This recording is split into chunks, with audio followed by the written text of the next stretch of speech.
What's up, everyone? Welcome to Magic from the Dust. I am Adam from the Dust, my magical name.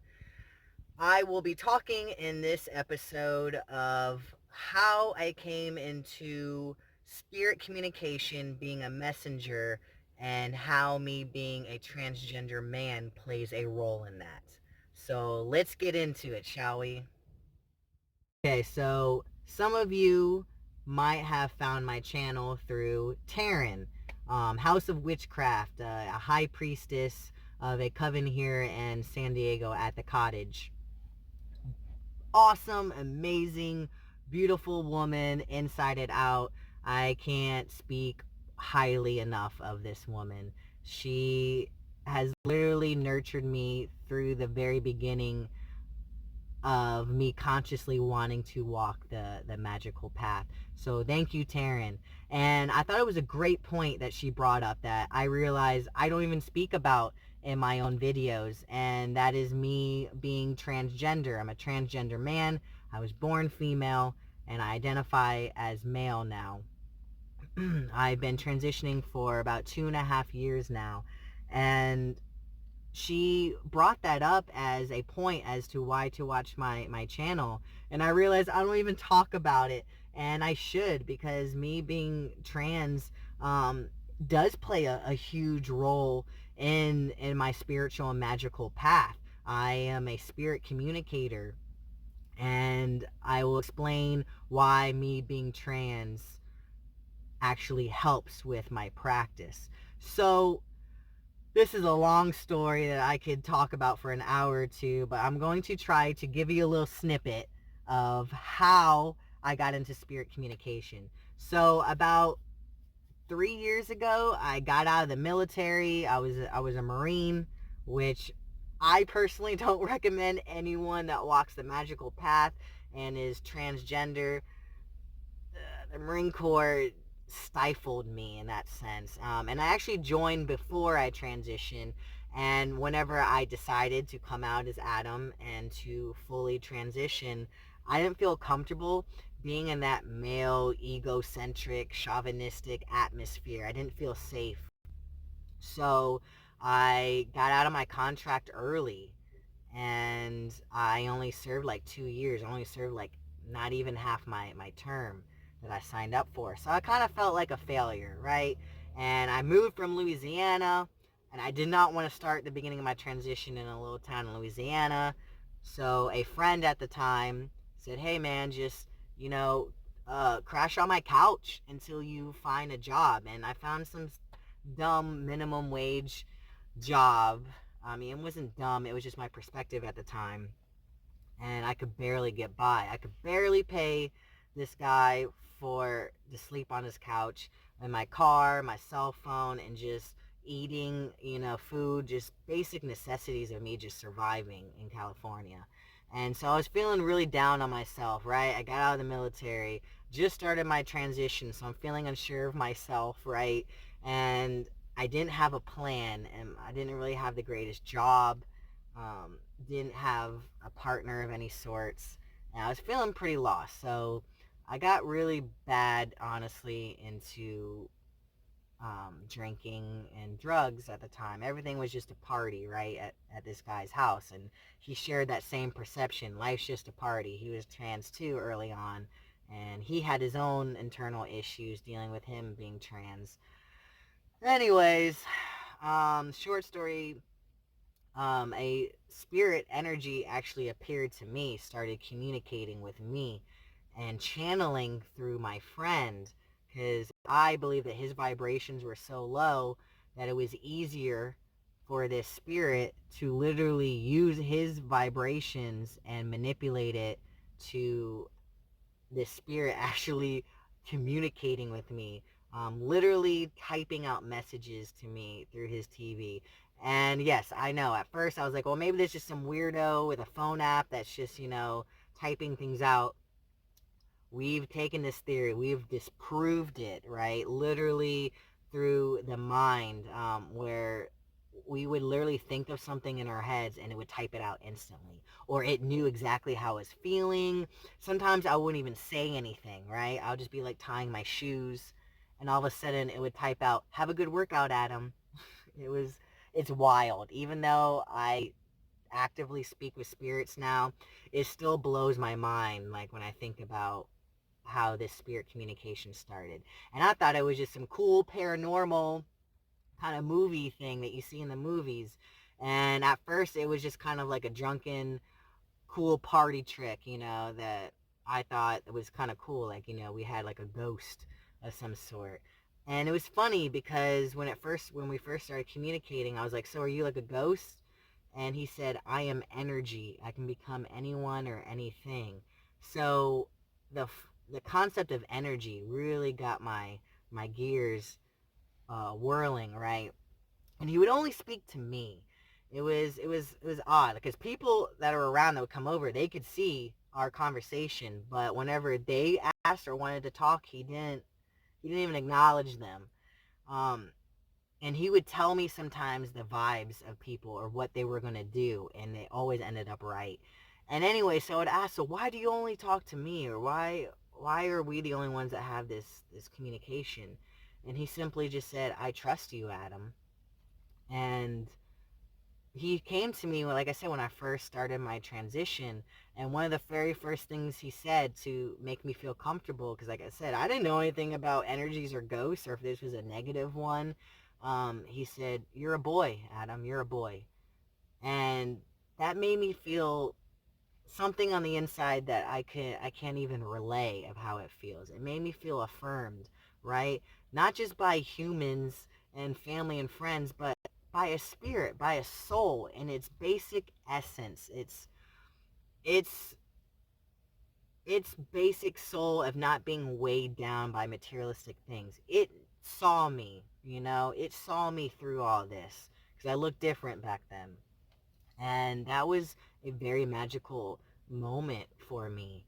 And yeah, I was like, I need to get down to the root of this. But at the time, he would just show up whenever we were having parties, and I could tell that this soul was a lost soul, and it attached to my friend Sid because I think he could see our lifestyle of always just living in the fast lane kind of thing. And lost souls, they usually have unfinished business, or they gravitate towards certain personalities of how they felt before they died, and they don't want to cross over just yet. So that went on for about a couple months, and he always said he was a drifter. Sometimes he wouldn't come to me when I called him, but he always did eventually. And it was a little after New Year's Eve, about 2 or 3 years ago, and he told me before he left, "Hey, Adam, just letting you know that I'm leaving soon to cross over into what you humans call heaven."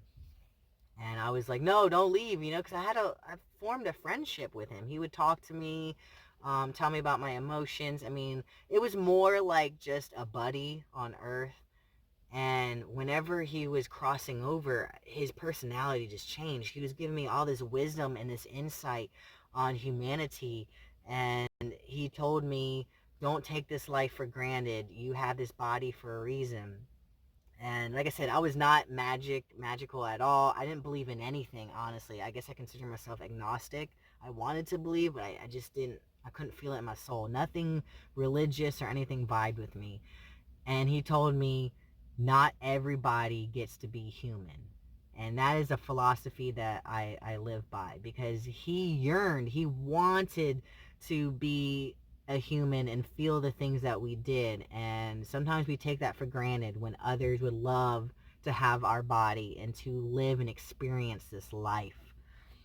So after he left, I got a little sad, and I was stupid, and I just started like, oh, because I remember him telling me that there were other spirits around. And I would just kind of call out to what other spirits were around, and that was not good. I definitely came across some bad ones, but I came across some good ones, and they would be like, "We saw what you did for our friend. Help us cross over." And I'm just like, I didn't do anything. But I think just me, like him talking to me, for some reason, it helped him get him closure about something with his life, that to the point where he felt like he could cross over. And so these other spirits just sensed that, right? And they were just coming at me. It was coming overwhelming. Um, and anyways, and then I got some not so good ones that were threatening me and my friend. And actually, like I said, a scary movie like Exorcism was trying to take over his body. That's another story. Anyways, me and my friend at the time, we had a really bad falling out, right? We're not even friends anymore. We barely even acknowledge each other's existence. Um, that's more personal. So after that, I moved out. I'm not friends with him anymore. I was like, well, I'm never going to be able to communicate with spirit again, because they used him to channel through his energy to type out these messages to me. And because he always felt exhausted and always drained, from this. And it would only be through his TV, his Apple TV. So I was like, well, I don't have the channeler anymore, my friend at the time, and I don't have his TV or his room, his aura, his environment. I'm never going to be able to speak to them again, right? And sure enough, spirit found a way to come to me. And that's another story, but they found a way to communicate through me again. It's not ideally the way that I want it to be as the beginning, where they would type out clear messages to me. But I see why this all happened for a reason, because it's challenging me to communicate mentally. And that for me to communicate mentally, I need to take care of the computer, the hard drive, right, of how to receive these messages. So I had to do a lot of internal working, a lot of working on my emotions, because my thoughts in my head would literally interfere with receiving communication. And me being trans, honestly, like when they said, oh, we trust you, I trust you. I think me being trans just means like I have that perspective of walking both paths of, walking the world as a woman. Because when I walked the world as a woman, I was a woman. I had the long hair, dress, did the heels, I was a cocktail waitress, did all that crap. And now that I'm living life as a man, I'm feeling like spirit can see that I'm empathetic, right? That I am authentic, that I live my true self no matter what anybody else tells me, that I have literally manifested who I am right now. Because in the spirit world, there is no gender from my experience of talking with them, right? Yes, they can choose to appear as masculine energy or feminine energy, and there's some that don't even like either. They just say I'm energy. I just am. So I think that appeals to them in a sense too, that they see me as a soul, and not just a soul, but I exude myself as a soul to everyone else around me. I don't hide that I'm trans, and there's some trans people that do, and that is completely valid for their own intentions and why they do that, and for safety reasons. I totally get that. But there's something in my soul that make me feel like I would be hiding. It's a part of who I am. Yes, I don't relate to as a woman and who I was beforehand, but I've integrated that part of me into a new evolution of who I am. So I think that's what helps me with spirit communication in general, and working with spirit guides and relaying messages to their humans, is that they know that I'm very open-minded, and that I'm not weighed down by the external world and materialistic things. Like, this is the best magic that I've done in terms of manifestation. Now, I did struggle in the beginning, and sometimes I kind of do, and having to balance my masculine and feminine energy, because in the beginning of my magic, I was like, okay, well, I've been, born female. I need to prove myself as a male, witch, male magician, and I was trying to use too much of my male energy. And so spirit has taught me, like, no, it's okay to integrate both, and knowing when to pick from which side of the spectrum when you want to do magic. It has taught me to know when to switch on my more feminine nature in terms of being more nurturing, sensitive, feeling my emotions more, but also to know when to flip on my masculinity, on standing up for myself and being protective of my kingdom and what I have built. Having that assertiveness, that power, I guess. Um, so yeah, that's, I think me being trans um, has really affected my magical path. Definitely in terms of spirit communication. Like I said, I think they just see me as a soul, and I'm just a person where I can manipulate my exterior to how I want others to see me, but because it's the true me, not because I'm putting on a mask or a persona for others.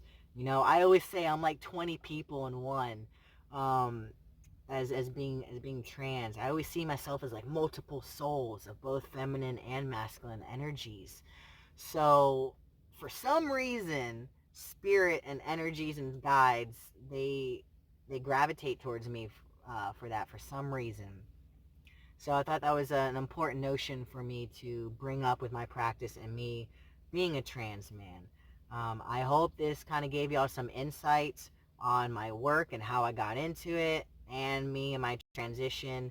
If any of y'all are transitioning or transgender and walk the magical path, leave a comment below. I would love to hear your insight and your perspective of how being trans has affected you and your magical practice. And as always, guys, peace in, peace out, peace all about.